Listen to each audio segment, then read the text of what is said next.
El Señor continúe bendiciéndoles una vez más, amados hermanos. En esta oportunidad vamos a estar presentándole un estudio llamado el tetragrama y su pronunciación de acuerdo a los manuscritos hebreos más antiguos encontrados.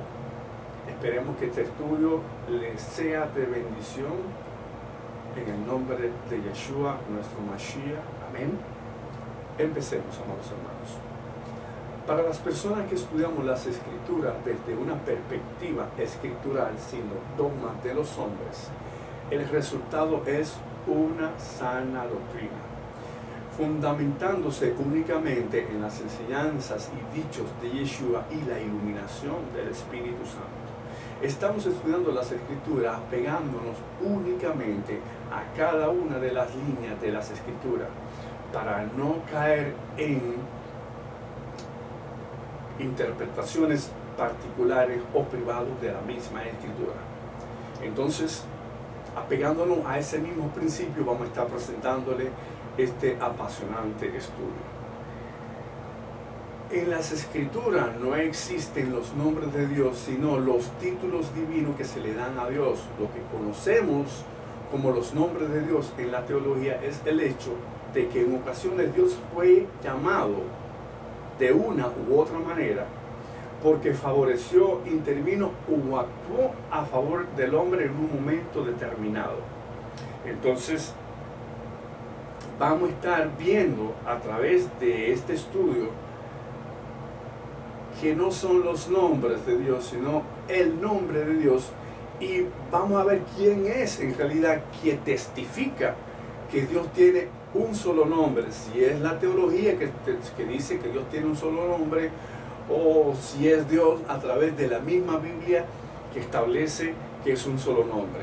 El asunto es que si es Dios mismo quien establece que Él tiene un solo nombre, entonces nosotros debemos abocarnos a ese único nombre que Dios quiere y que Dios desea ser reconocido por tal nombre. Vamos a estar tratando ese punto más adelante.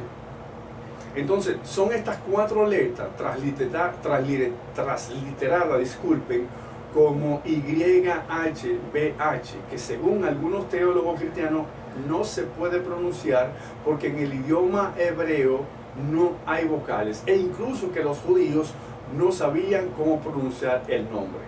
La verdad es que el idioma hebreo tiene fonética vocálica, pero en sus inicios lo que no tenía o con lo que no contaba era con un signo de puntuación vocálico que fue desarrollado posteriormente. Cuando decimos posteriormente es después que estaban la documentación bíblica ya establecida.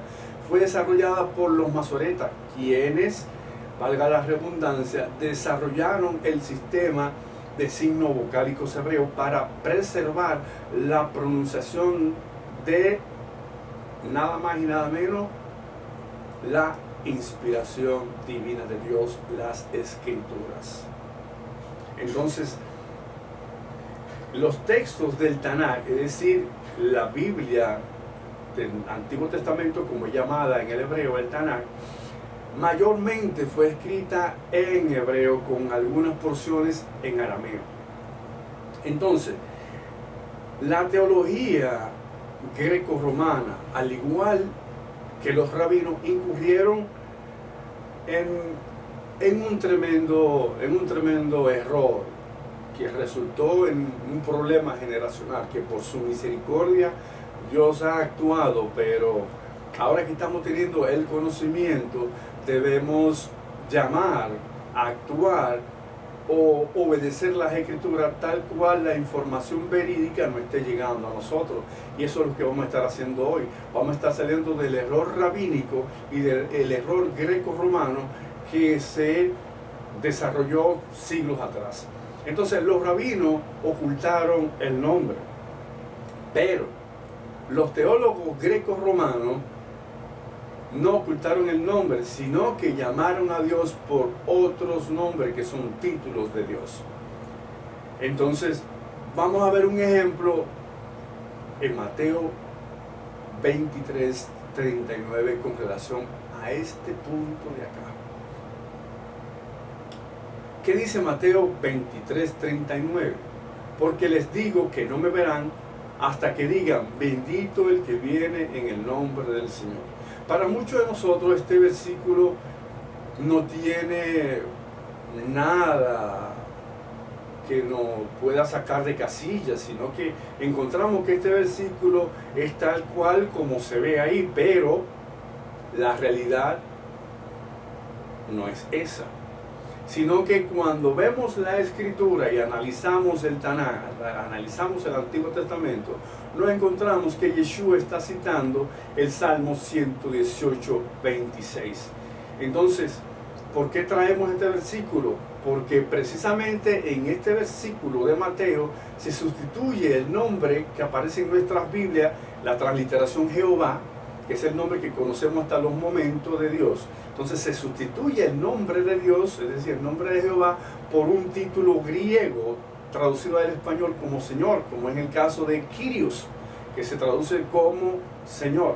Entonces cuando vemos el Salmo 118:26, vamos a citarlo en hebreo, amados hermanos. No es que seamos eruditos en hebreo, estamos estudiando en la actualidad el hebreo bíblico. Aún estamos desarrollándonos en esta área, esperando que el Eterno nos dé sabiduría para seguir avanzando. Apenas tenemos aprobado el primer nivel de hebreo, pero nos ha ayudado bastante y a la medida vamos a estar ayudándole a cada uno de ustedes. Entonces, no somos eruditos en hebreo, pero ya hemos comprendido algunas cosas. Entonces, vamos a pronunciar este Salmo 118:26 en hebreo, que cita de la siguiente manera: Baruch haba beshem Jehová, es decir, bendito el que viene en el nombre de Jehová. En nuestra versión de la Biblia, el nombre de Jehová, que es el nombre del tetragrama, lo vamos a estar desarrollando más adelante. En nuestra versión nosotros tenemos la transliteración Jehová, pero vemos como la transliteración Jehová, que aparece en el Salmo 118:26, que es la misma cita que Jesús está haciendo que Jesús está haciendo en Mateo 23:39, vemos cómo es sustituido el nombre por un título. En este caso, el nombre Jehová, que aparece en el Salmo 118:26, por un título que aparece entonces en el Nuevo Testamento, Yeshua citando el mismo Salmo como si Yeshua no conociera el nombre. ¿O cree usted que Yeshua no citó el Salmo 118:26 tal cual como está registrado en el Tanaj, en el Antiguo Testamento? Claro que Jesús lo citó tal cual y dijo esa misma palabra, Baruch haba beshem Jehová. Fue lo que Jesús dijo. Entonces, cuando observemos este claro problema, si lo podemos llamar de una manera, vemos cómo se incurre en cambiar el nombre de Dios por un título. Entonces, son de los problemas que han estado ocurriendo a través de lo largo de la historia, que vemos como la teología greco-romana lo cambia, y más adelante vamos a estar viendo cómo los rabinos incurren también en este problema. Entonces, ¿por qué estuvimos diciendo que podría ser un problema este asunto? Porque claramente Deuteronomio 4:2 y 12:32, así como Apocalipsis 22:18, declaran que no podemos disminuir, aumentar o quitar de las Escrituras. Aunque nosotros estemos viendo que nos está hablando en Deuteronomio de la Torá y que el Apocalipsis nos esté hablando del libro de la profecía, o sea, del mismo Apocalipsis, eso no le da licencia a ningún hombre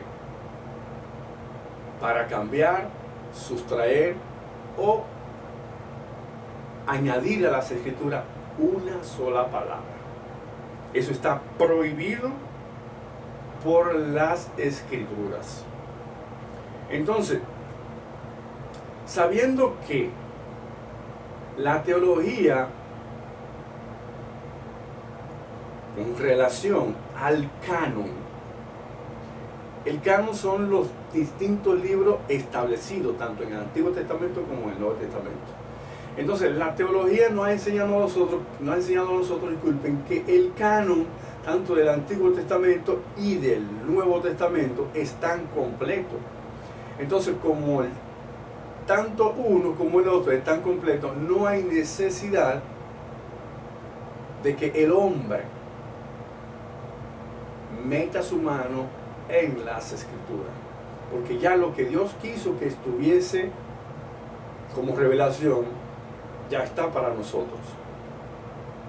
Pero vamos a seguir con este apasionado estudio, amado hermano.